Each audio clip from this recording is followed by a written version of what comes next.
Itong 08 Nissan Altima 2.5S 4 na silindro, automatiko, 103,000 milya. Touring edition ito, kaya leather ang interior para sa $1,000. Kasama ang bayarin, 12,000. Kaya sa ilalim ng $11,000, nakuha ko ang Escalade at Altima. Dadalhin natin ito sa shop ko ngayon. Bubuhayin pareho at titignan kung kikita tayo. Ako si Flying Wheels. Parang mataas na klase ito pare. Gusto ko to. Tara!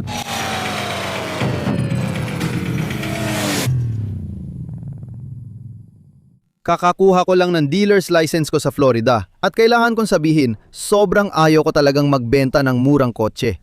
Nagkaroon ako ng di magandang karanasan sa pagbebenta ng paborito kong sasakyan dahil sa kakaibang mga tao. Ipapaliwanag ko at ipapakita ang nangyari sa dulo ng video. Bumili ako ng 2004 Nissan Altima sa halagang $1,000.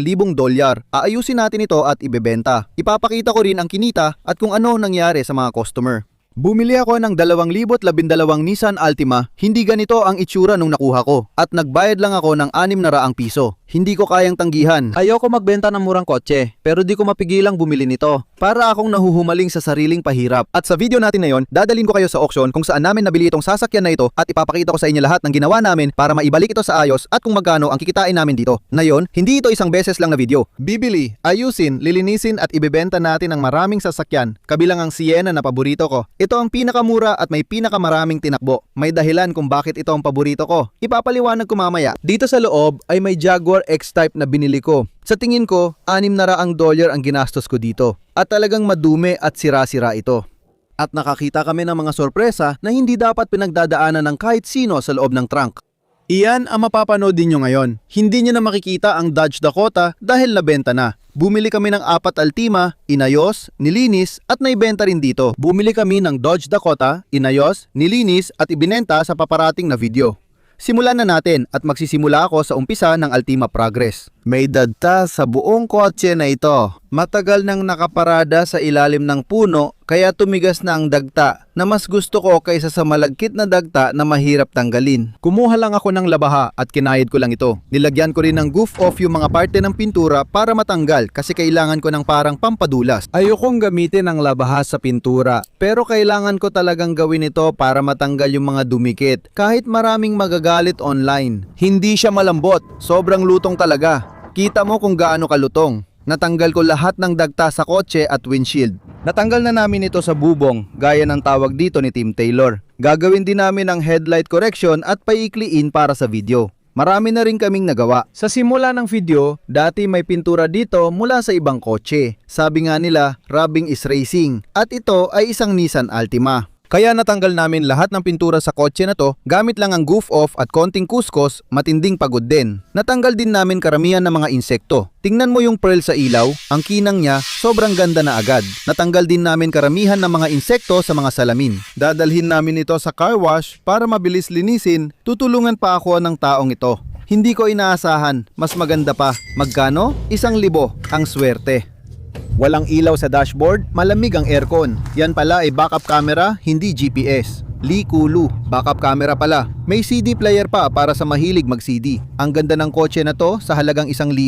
Nandiyan pa ba ang mga libro? Wala na. At para sa isang Nissan, ang smooth din ang pag-shift niya. Ang swerte talaga. Bago pumasok sa car wash, gusto ko lang mag-video para makita itsura ng kotse bago linisin. Maganda siya sa araw pero sobrang dumi. Lalo na gulong, rim, hubcaps at salamin na puro alikabok at dumi. At sa totoo lang, tingin ko mawawala na karamihan dito pag nadaan sa car wash. Lahat ng yan. Tapos kita mo kung gaano kadumi yung mga bintana. Malaki ang pagbabago na magagawa ng car wash sa kotse na to. Ganito ang itsura bago. Kaya car wash at headlight correction, papakintabin at lilinisin ang loob, tapos gagawin ang mga serbisyo. Sa tingin ko, makakatsamba tayo dito.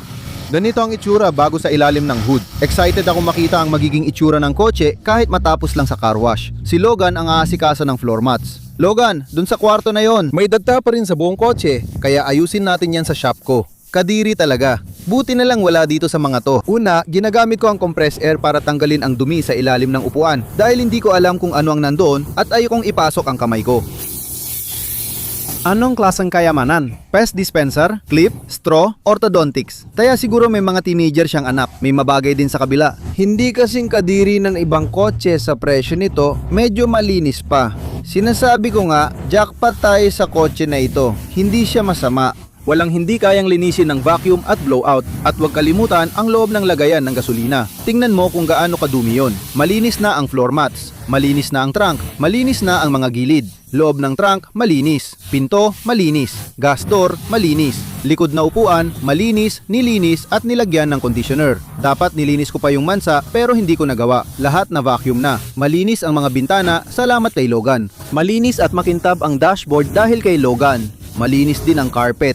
Parang bago na ang kotse. Bukas, aayusin ko ang pintura at titingnan ang lahat ng fluids. Gagawin din natin ang full inspection at serbisyo. Bukas, lilinisin natin ang gulong, hubcaps at aayusin ang headlights. Ang ganda na ng kotse at gusto ko ito. $13 pa lang ang nagastos natin. Noong nakaraang linggo, napadami ang nabili ko sa Whatnot. May tumawag at sinabing puno na ang kahon ko, kaya kailangan ko na silang kunin. Mas maliliit na gamit na lang ang bibilhin ko ngayong linggo. Noong isang linggo, ganito ang dami ng package. Lahat ba ito ay auction na napanalunan mo? Oo, gamit ang app sa phone ko. Pwede mo rin gamitin sa PC. Maraming vendor na nagbebenta ng iba't ibang gamit tulad ng relo. Bumili ako ng Invictus na relo. May mga damit din dito ng Lululemon. Halimbawa, binilhan ko si mama ng isang pares ng Hunter boots na gustong-gusto niya, isang pares ng Prada na salamin na gusto rin niya. May mga regalo pa nga ako para sa inyo at lahat yon ay galing sa Whatnot. At may mga auction sila doon. Habang naubos ang oras, magbibid ka kontra iba. May live na aksyon at deals ako. Tingnan natin nakuha ko ngayon. Maliit na speaker,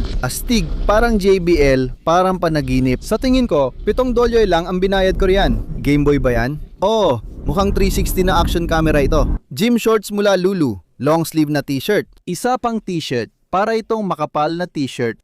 Lahat ng ito, kaya subukan mo na ang Whatnot para sa sarili mo sa pamamagitan ng pag-scan ng QR code na ito o pagpunta sa link sa aking deskripsyon at makakuha ng $15 na diskwento sa iyong unang pagbili. Sa susunod, pwede mo ba akong kunan ng karayom sa Whatnot? Kapag umorder ako, hahanapin ko ng mga nitos para sa'yo. Alam ko na excite kita sa Jeep pero ito, binili ko sa $400. Isang 2,003 Jaguar na may 100 at 80,000 milya parang Ford Taurus din nung 2,003 isa ito sa mga unang kotse na naibenta ko bilang dealer nang nakuha ko ang dealer's license ko. Kulay pula at dati naming pinaparada sa driveway sa Orlando. Oo, noon malaking bagay ito. Hindi ko matanggihan ang $400 na kotse mula sa junkyard. Kaya mo ba itong ibenta ng mas mataas? Eksakto, kaya ko ito binili. Di ba parang ang mamahalin ng mga ito? Oo, $600 lahat kasama auction fees. Astig, ganito itsura ng Jaguar na susi. Tara, pasukin na natin. Alam ko may nawawalang gulong at sana nasa trunk ito dahil kahit sino, dun ilalagay ang original na gulong. Hindi ako makapasok. Subukan mong buksan sa kabila. Sa'yo, nabubuksan yung handle. Ayos yan. Sulit na binayad ko kahit pyesa lang. Kaya di mo na kailangang isipin. Tingnan natin kung aandar siya mag-isa. Aandar kaya? Umandar naman. Maganda rin ang tunog. Tingnan mo ang pearl na pintura. Kumikintab kahit di pa nawawax. Alam ko may potensyal to. Bukas tatapusin natin para maging perpektong kotse sa tax season. Nung isang araw, si Logan nag-ayos ng headlight kaya maganda ng ilaw. Ngayon, natanggal na rin mga takip ng gulong. Para matanggal ang takip ng gulong, kailangan tanggalin ang lug nuts. Kaya kinuha namin ang spare tire kit. Kung titingnan mo ito, excuse me Logan, kung titingnan mo yung spare tire kit, ito yung jack. Yung jack may parte na nilalagay mismo sa pinch weld. Nandito yung pinch weld. Kaya ayan ang pinch welder mo dyan. Itapat lang sa pinch weld, saka ikutin para maiangat. Kumuha ng tamang presyon sa gulong para matanggal ang lug nuts. Naka-handbrake tayo para hindi gumulong paatras ang kotse habang inaangat. Natanggal na ang lug nuts at nalinis na ang mga gulong sa car wash. Tinanggal na ang takip ng gulong, kukuha ako ng itim na pintura at mag-i-spray ng kaunti sa labas. Ayokong mapinturahan ang lug nuts. Sa ganitong paraan, pagbalik ng takip ng gulong, makintab na lahat. Gagawin din natin ito sa kabila.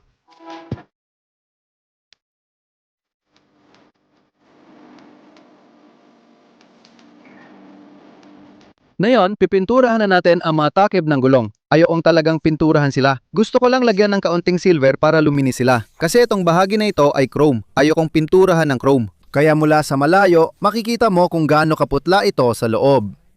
Kaya lalagyan ko lang ng kaunting silver. Hindi ko na nga talaga lalagyan yung gitna ng gulong. Lalagyan ko lang yung labas ng gulong, tapos hahaluin ko papasok sa gulong. Kaya magmumuha siyang bagong hubcap at mananatiling chrome yung parte na yon. Karaniwan, gumagamit ako ng brilliant silver o metallic silver. Karaniwan, ito ang tamang kulay para sa takip ng gulong. Lalagyan ko pa ng huling patong, pero iiwasan ko yung chrome. Parang bago na ulit ang tahib ng gulong. Patutuyuin ko muna ito. Pagkatapos, pupulisyan natin itong Altima, check natin ang mga fluid, presyon ng gulong at tapos na. Ngayon na malinis na ang kotse, makikita na natin kung gaano karaming dagta ang kumalat dito. Kaya kukuha lang tayo ng mapurol na labaha. Ayokong gumamit ng bagong labaha, baka magasgasan ang pintura. Kakayurin ko lang ang sobrang dagta sa kotse, pero hindi ko pa rin ito maabot. Mahirap talaga maging pandak. Kakabyad ko lang ng $600 para sa 2010 Nissan Altima na may 157,000 milya. Inaasahan ko na may mga problema na ito. May problema siguro sa transmission, pero okay pa ang gulong. Kaya ako namang linisin ang dumi rito. Mukhang matagal lang sa ilalim ng puno. Tingnan mo.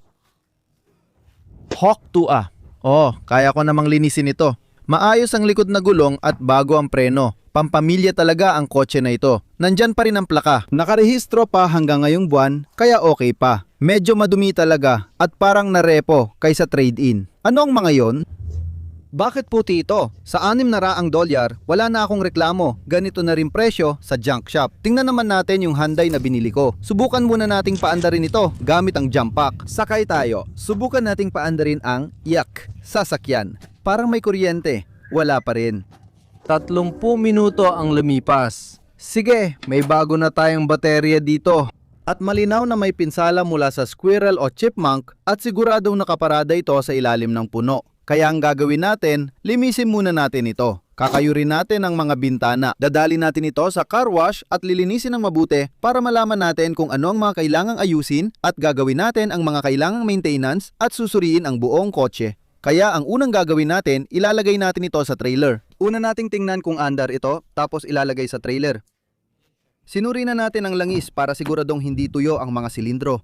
Sige, kung tama ang kalkulasyon ko. Dapat may seryosong resulta. Heto na, 15 minuto na ang lumipas. Nasa car wash na tayo. Ang dumi ng kotse. Pakiramdam ko pagkatapos ng car wash, parang ibang-iba na. Ang Altima, ito na siguro ang pinakamaganda natin. 2 beses naming pinakintab at may headlight correction pa. Hindi na ito ang original na pintura. Mura lang itong pintura. Mura na, tingnan mo, parang totoong kulay pilak. Ginawa rin namin ang headlight correction. Nang tinanggal namin ang tape na protection sa gilid, natanggal pati pintura sa bumper. Mukhang original na kulay pilak ang bumper. Hindi tulad ng kotse. Kaya may pilak dito at dito. Tingnan mo, parang wax lang yan. Kailangan nating mas ayusin ang pagtanggal ng wax na yon. Pero itim talaga ang kotse na to. Kung titingnan ko dito, itim lahat ito. Hindi ito repainted. Overspray o wax lang yan, pero original na gloss black talaga kaya itim ang kotse. Napalitan ng bumper, pangit ang hood, trunk at mga gilid. Pero ₱600 lang ang bili natin dito. Kahit ibenta natin ng 2,000 at 5 dahil 2012 model na ito na may AC at magagandang gulong, kaya pwede pa rin tayong kumita. Okay, wala tayong gasolina. Sana makarating tayo sa gasolinahan para malaman kung gumagana ang transmission. Hindi nag-shift dahil CVT ito, pero titingnan kung gagalaw. Umiinit na rin ang kotse at nasa tamang temperatura na. Dito malalaman kung madulas o hindi. Sa 20 o 30 milya kada oras, ayos ang pakiramdam natin. Kaya mula sa dati nitong itsura hanggang ngayon, mga 2 araw na trabaho, maganda na ang kinalabasan. Maganda ba talaga? Hindi naman. Presentable ba? Oo, lalo na sa litrato. Siguradong 20 foot na kotse ito, pero mas maganda na ngayon. Dati, malabo ang pintura, puno ng dumi ng puno ang bintana at malabo ang mga headlight. Maganda na rin ang mga gulong, pero wala pa rin power steering. Kaya yon ang susunod nating ayusin, pero pwede na itong kunan ng litrato, pwede na talagang ipakita. Paano mo nga ba sasabihin photographable? Pwede nang kunan ng litrato, kaya kukuhaan na natin ito ng mga litrato ngayon. Makikikita mo na nakahanap ako ng malinis at maayos na parking lot kung saan pwede tayong kumuha ng mga litrato na walang sagabal sa likod, walang istorbo. At aayusin natin ito. Aayusin natin ang power steering at ipopost na natin ito para ibenta. Kailangan kong sabihin, sobrang excited ako na umaandar ang kotse. Akala ko mag-o-over-rev lang ito, hindi mag-shift o gagalaw. Nagmamaneho na tayo ng 15 minuto at maayos naman. Umaabot ng hanggang 60 milya kada oras nang walang aberya. Bilisan natin, apakan natin. Ang galing, ito talaga ang kinatatakutan ko. Kakabili ko lang ng kotse na gumagana sa $600, hindi ko inakalang aandar ito. Kung maganda ka sa dismaya, di ka madidisappoint. Tingnan natin anong mga code ang lalabas. 603. Yun lang. 603. Kung titingnan ang P0603, Nissan Internal Control Module Keep Alive Memory Error, ibig sabihin nito ay pumalpak ang powertrain computer sa self-test sa pag-save ng importanteng data, kadalasan dahil sa mababang boltahe ng baterya. Ano ang ibig sabihin niyan sa pinakamagandang sitwasyon? Pinalitan natin ang baterya dahil patay na talaga ito, kaya lumabas ang code na yan, nakakagulat na yon. Panahon na para palitan itong CD player na luma na pala, hindi ko inakalang tatawagin ko itong luma ng touchscreen dito. Kaya ito ay puro touchscreen at meron itong Apple, ano nga ba tawag doon? CarPlay yata, at Google, yung Android Auto, at Google at Apple CarPlay. May dash kit tayo na nakakabit sa gilid at yung radyo may mabilisang clip na parang quick connect sa lahat. Kaya unang gagawin natin ay tatanggalin natin yung radyo sa kotse. Kaya pasok tayo sa loob ng kotse. Madali lang itong tanggalin. Mukhang parang dinikit dito. Ayan, isang piraso lang pala siya. Sige, na yung tapos na yan, pwede na natin tanggalin itong radyo. Gusto ko na parang original factory radio ito. Astig siya, pero hindi siya ligtas. Mas maganda sana kung may Bluetooth para makakonekta ka ng phone at music mo. Imbes na makinig sa lumakong CD o CD ng magulang ng iba, mas maganda talaga ito. Nawala ko agad ang isang tornilyo dahil ubalo ang radyo, kailangan natin ng dash kit. Kadalasan, parehaba ang radyo. Single din ang makitid, double din ang mas malapad, kaya double din ang kinuha natin. Kumuha tayo ng dash kit na may panel para mapuno ang puwang sa trim cover. Tingnan mo kung gaano kalaki ang CD player na yan. Sige, kumpara dito sa luma at bago, ayan, magaan at mabigat, okay? Heto ang mga connection mo sa original na factory radio. Ito ang dash kit mo, kaya dapat madali lang itong ikabit at gamitin. Tatanggalin ko ito, dapat itong mga ito ay ikakabit lang dito, kaya isa dito ay hindi mukhang maayos ngayon. Ganito gagawin natin, tapos ganito rin, kaya magkakabit sila. Tapos ito ay ikakabit sa mga koneksyon ng radyo na ito ang wiring harness, kaya ito ay ikakabit sa radyo, ito naman ay ikakabit sa kotse at magsasama ang mga ito. Ganyan ako pumili ng kotse sa dealer auction sa loob ng 30 segundo o mas mabilis. Mataas ang stress at sobrang bilis ng mga pangyayari, lalo na't mabilis magsalita ang auctioneer. Kaya sa auction block, wala kang maraming oras para suriin ang kotse. Pinag-uusapan natin dito ay 30 hanggang 60 segundo lang. Kaya kapag nasa auction ka, minsan daan-daan o libu-libong klase ng kotse ang nandoon at bawat isa sa kanila ay may sira. May dahilan kung bakit na trade-in ang mga kotse na ito.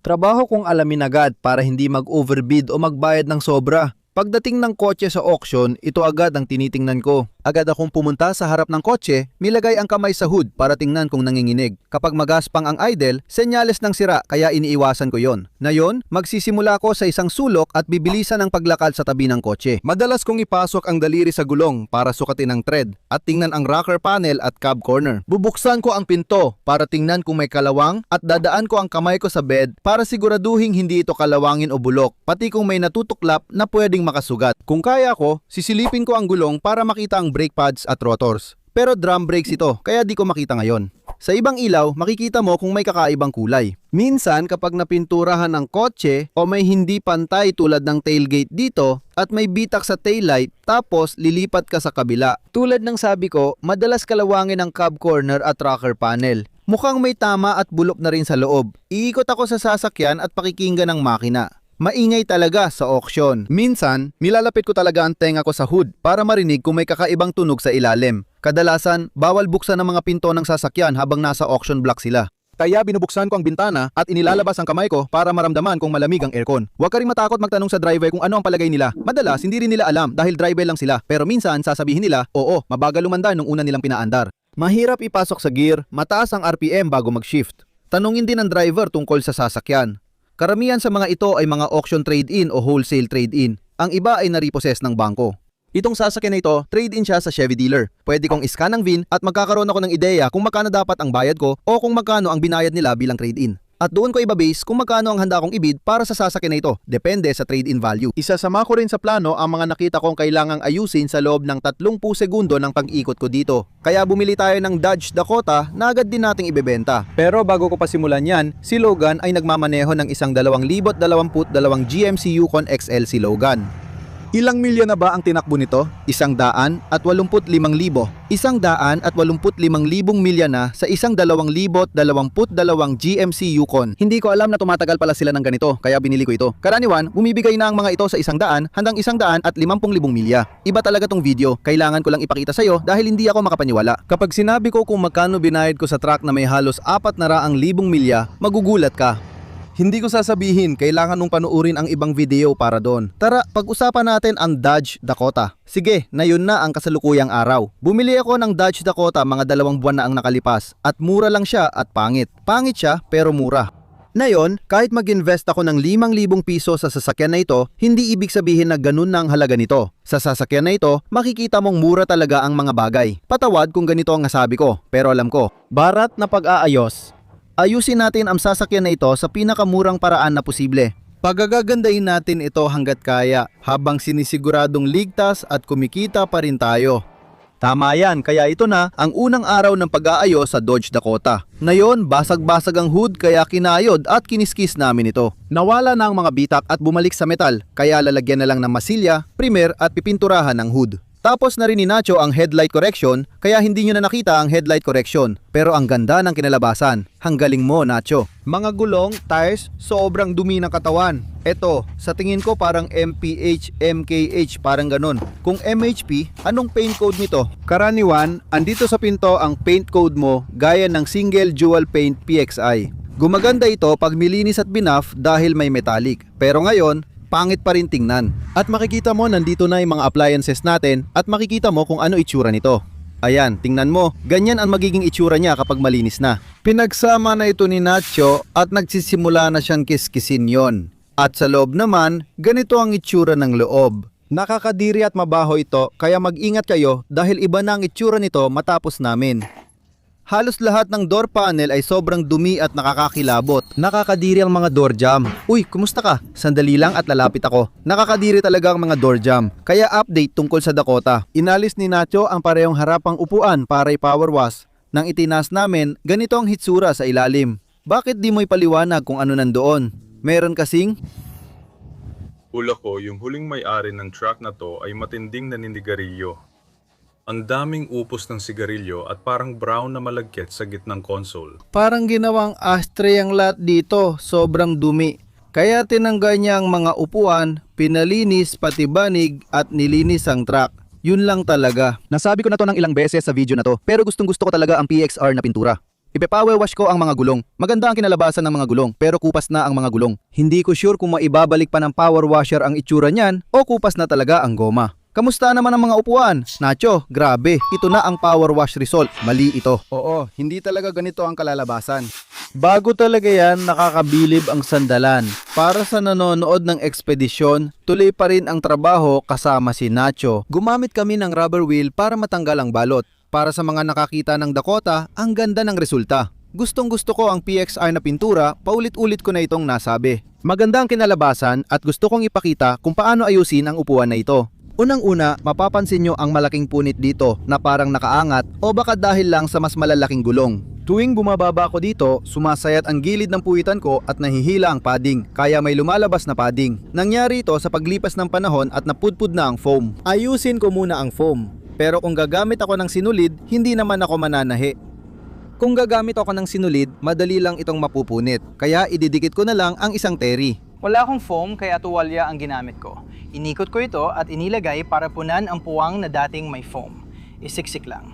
Kapag hinila ko ito ng mahigpit, sumasara siya. Ayokong maging sagabal ito sa paningin dahil unang napapansin ng tao pag binuksan ng kotse ay ang pangit nito. Kaya aayusin natin. Imbes na sinulid, pamingwit na linya at hook na karayom ang ginamit ko. Sige, ipapasok ko ngayon ang pamingwit na linya sa hook na karayom. Minsan, kailangan kong patagin ang dulo para magkasya sa butas ng karayom. There we go. Ilahin mo ito. Ngayon, magtatali lang ako ng dobleng buhol. 1 at 2. Tama, may hook na tayong karayom at nakatali na ang linya. Ngayon, huhulaan ko kung gaano karami ang kailangan ko. Siguro mga ganito, karami. Maghihiwa ako, magtatali ng dobleng buhol at mag-iiwan ng dulo. Mga 4 na buhol ang gagawin ko para di mahila papasok. Kaya hilahin mo dyan. Hinihila. Isa pa. At kung titingnan mo dyan, makikita mo ang Lucky. ng buho. Kaya magsisimula ako sa dulo na to, hiilahin ko ito, at dadaan ako ng mas malayo. Ngayon, kung titingnan mo dito, madudurog lang ulit to. Kapag lumapit ako sa gilid, madudurog ito. Kaya gagawin kong malapad sa likod ng tahi. Kaya pupunta tayo sa likod ng tahi at ilalayo ko pa sa side na ito. At ito ang simula. Hiilahin ko ito papasok. Minsan kailangan ko ng pliers para mahila ito kasi medyo makapal. Sige, hihilahin ko ito ng mahigpit. Kaya napapansin na ni Nacho. At ganyan halos ang itsura nito, parang leeg ni Frankenstein dyan. Pero ito ay isang Mas matibay na paraan. Mas maganda kaysa sa punit na upuan. Kaya ang Dodge Ram ay mukhang kamangha-mangha. Araw ng pagpipintura ngayon, kaya hindi natin gagamitin ang PXR metallic black na ito. May mga particular na bahagi na gagamitin natin ng high gloss black. Magmumukha itong parang factory stripe. At gagawin din natin ang lower rocker panels at pati na rin ang bed rail. Ngayon, napakahalaga ng mga tape lines. Kung titingnan mo, yang bula ang magpapahintulot sa pintura na pumasok sa ilalim ng tape, okay? Gusto natin ng maayos at malino na pintura kapag may bula na lumalabas habang pinipinturahan ang track. Pagkatapos kong lagyan ng tape, tadaan ko ang daliri sa gilid para masigurong mahigpit ang tape. Aatras ako para tingnan kung tuwid ang linya. Gagawin ko ito sa buong kotse. Kahit saan tayo maglagay ng tape, titiyakin kong maayos at mahigpit ang dikit nito. Sige. Sa buong paligid. Mga hamba ng pinto. Lalagyan ko lang ng maliit na hiwa. Ayos na. Kai.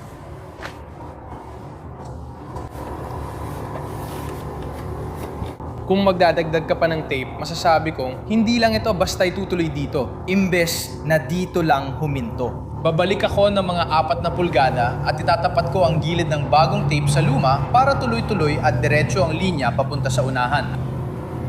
Maganda ang itsura nito dito. May bula tayo dito. Ayos na yan. Ginawa rin natin ito sa isa pa. Ngayon, iroroyo na natin itong bahagi na ito at itong isa pa. Kasi gusto ko ng may texture na coating. Kung titingnan mo dito, kita mo yung mga chips na ito. Spray natin ito. Lalabas pa rin ang mga chips. Pag nirolyo mo, mag-iiwan ito ng makapal na texture sa bed rail. Parang ganito, parang isang factory na truck bed rail, kaya okay lang. Wala pang 24 na oras na benta na ang Dakota. Kaya nilista ko itong bagay na ito sa marketplace kahapon at halatang mababa ang presyo ko kasi sumabog ang Facebook Messenger ko sa dami ng nagme-message na gusto ito. Nilista ko ito sa halagang 3,995.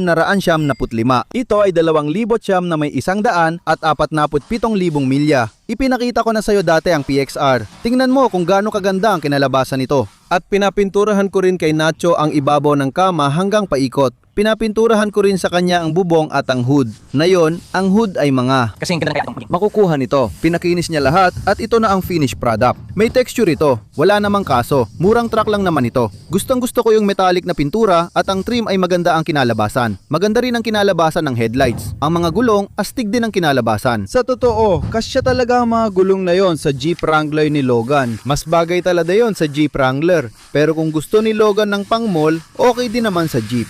Pero huli na, nagawa na lahat. Ngayon, ang malaking bagay, tingnan mo kung gaano kaganda lumabas ang mga gulong pagkatapos linisin ng maayos. Ang mga carpet, sobrang ganda. Ipinakita ko sa iyo kung ano ang ginawa ko sa Jeep. Habang tinatanggal ang mga upuan, lahat ng nakakita sa akin na nagtit ng carpet sa Jeep ay nagsabing tanggalin ang mga upuan. Habang wala ang mga upuan nito, ginawa rin namin ng pareho sa mga carpet na ito. Binudburan ko lang ng satin black na pintura ang lahat at ang ganda ng kinalabasan. At habang wala ang mga upuan, ginamitan namin ng power wash ang lahat. Wala na lahat ng mansa. Ngayon, amoy sigarilyo talaga ang kotse na ito. Nilinis namin lahat ng bintana at headliner dahil doon kumakapit ang amoy ng nikotina. Natanggal namin lahat ng amoy. At pagkatapos, gumamit ako ng ozonator magdamag. Iniwan ko ito sa loob na wala lahat ng amoy. Inilista ko ito sa Facebook at ngayon, nabenta na ito ng 3,500 piso, 3,500 dolyar. Ngayon, aaminin ko, sinabi ko sa iyo na nilista ko ito ng masyadong mababa sa 4,000 dolyar. Bakit na ba Craig, binenta mo ito ng 3,500 dolyar? Kasi, sa totoo lang, yung unang tao na dumating ay may dalang cash. Sobrang dali ng transaksyon, madali siyang kausap. Sulit na ang 500 para hindi ko na kailangan makipagtransaksyon sa Facebook Marketplace tungkol sa sasakyang ito. Alam mo yon, mura na nga, tapos may mga mga nag-aalo pa sa akin ng 1,500, 1,500 at 2,000 dolyar na cash na yung araw mismo. Ang ganda, pero ang sama rin. Literal na naibenta ko ito sa loob ng isang araw at kumita pa ako. Pero kinailangan ko munang tiisin lahat ng sakit ng ulo. Sige, ngayon pupuntahan ko na siya sa LTO kung saan aayusin namin ang mga papeles niya para sa titulo, rehistro at lahat ng kailangan. Pagkatapos, ihatid ko na ito sa bahay niya para sa kanya. Sasamahan niya ako sa auction para kunin ang Jaguar na binili ko. Noong araw ding binili ko ang Jeep ni Logan dahil hindi ko pa ito nakukuha. Kaya ayusin na natin ang rehistro at kunin ang Jaguar. At ayun, wala na si Dakota. Kukunin na natin ang Jaguar. Subukan natin kung aandar pa to kahit 2 linggo na mula nang binili ko. Sinuwerte akong pinayagan nila na dito ko iwan. Dinala ko rin jump pack ko para sigurado. Pinahatid ko sa bumili ng Dakota. Dinala ko ito sa bahay niya at inihatid sa kanya. Nagpahatid ako sa kanya para kunin ang Jaguar. Kaya nadala namin ito sa shop ko. Tingnan natin kung aandar pa ito dahil minaneho ko lang mula doon papunta rito. At nabuksan ito gamit ang susi na talagang magandang senyales dahil matagal na itong nakatambay dito. Yung sapat na kuryente para mabuksan ang mga pinto ay magandang senyales kaya tingin ko aandar ito. Nilalagay ko na ang plaka ko ngayon at ang talagang gusto kong makita ay yung gulong sa trunk. Sana nga. Naku! Oo, ayan na. Sige, nakuha na ang gulong. Magandang balita yan. Hindi ko gusto na sobra ang kulan sa kotse. 3 galon ng kulan, di maganda. Siguro may regular na naglalagay ng coolant dito. Habang ine-edit ko, napansin kong 45 minuto ang haba ng video na ito. Dati akong Gumagawa ako ng 15 minutong video. Hindi ko alam kung dapat 15, 20 o 25 minuto. Sa tingin ko, sobra na ang 30 minuto, nasa 32 minuto na tayo ngayon. Kaya ititigil ko muna dito. At sa ikalawang bahagi, tatapusin natin ang Jaguar, ibebenta ang puti na Altima. Naibenta lang ang Dakota, tatalakayin ko lahat ng kinita sa mga sasakyan. Sa ngayon, tingnan mo ito, may ilang updates akong ibibigay sa iyo. Tapos na ang BMW Z3, nakapost na sa marketplace. 2 video na gawa namin at malamang napanood mo na. Bumili rin ako ng Range Rover na ito. Grabe, tingnan mo ang Florida sunset. Ang ganda. Binili ko itong 22 Range Rover, nakalubog ito. Pinagpalitan namin ng compressor at coolant line itong Range Rover. At ito naman ang pinakabago namin nakuha na magiging susunod na video. Isang 2022 GMC Yukon na may 85,000 milya. Palagi akong may reklamo sa GM. May kakaibang kwento itong truck na to at kaya umabot ito ng 300 at 85,000 milya sa loob lang ng 4 na taon. Ibang video yon. Sa susunod, tatapusin natin ang Jaguar, ibebenta ang Dakota at White Altima at ililista ang Black Altima. Sa tingin ko, may isa pa tayong kotse na talagang mura lang, yung Sienna. Kailangan ko pang pag-usapan ng Sienna, kaya gagawin natin yon. At sasabihin ko rin sa inyo kung magkano ang kinita natin sa bawat sasakyan, pati na rin kung magkano ang binayad natin. Salamat sa panunood. Sabihin nyo sa akin kung gaano dapat kahaba ang mga video na ito. Salamat, kita-kits sa part 2. Paalam. Adios.